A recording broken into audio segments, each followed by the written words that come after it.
The motive is still heading for home or returning home.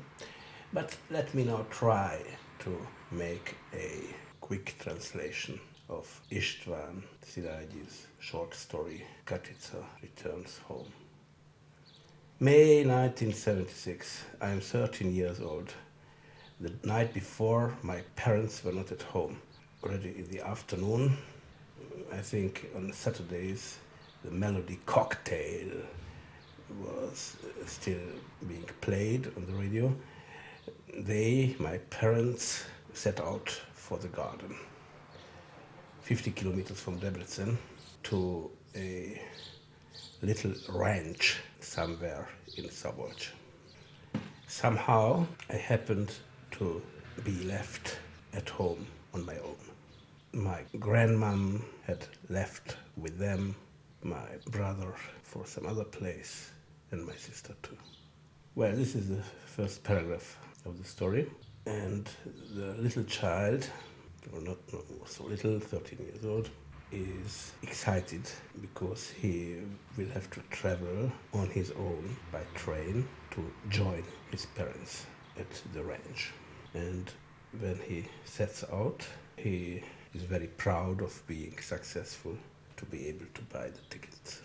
And then on the train, he watches two young men in the carriage talking about things he himself had never heard about, but in a way which evoked positive feelings towards them, because one of them looked very strong in a way, because he traveled without any luggage, and because they did not swear at all, which was unusual in this environment for the boy. One of them turns out to be a soldier, a time-serving soldier, who is to leave the army in the middle of August.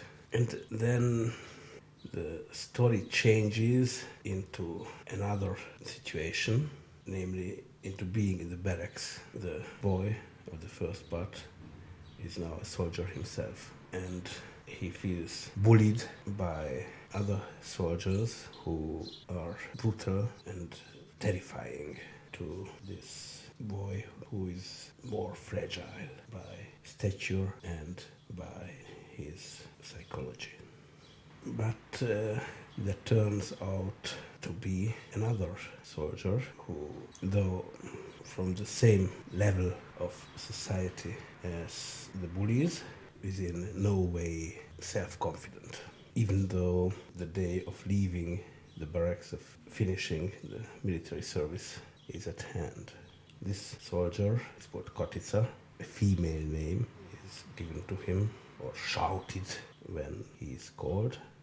And the question is when he is going to leave to fetch his civilian clothes.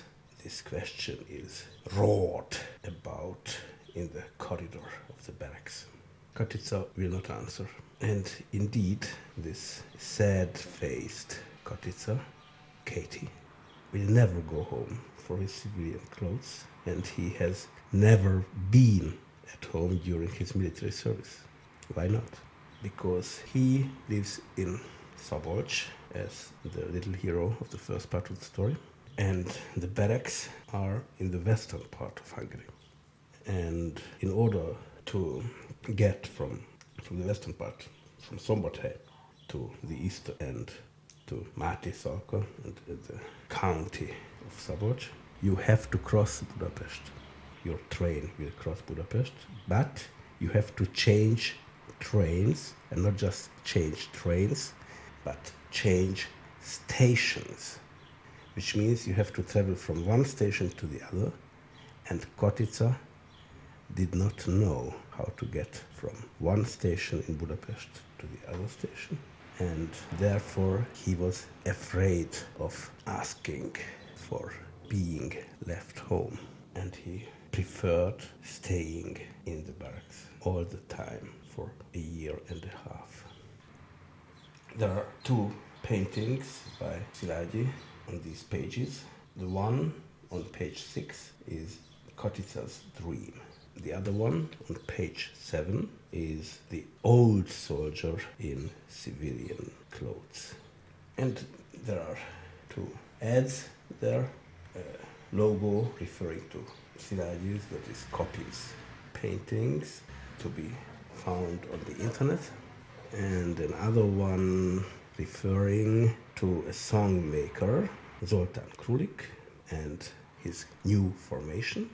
And on page 7 you will find his poem, the music of which can be heard on this DVD.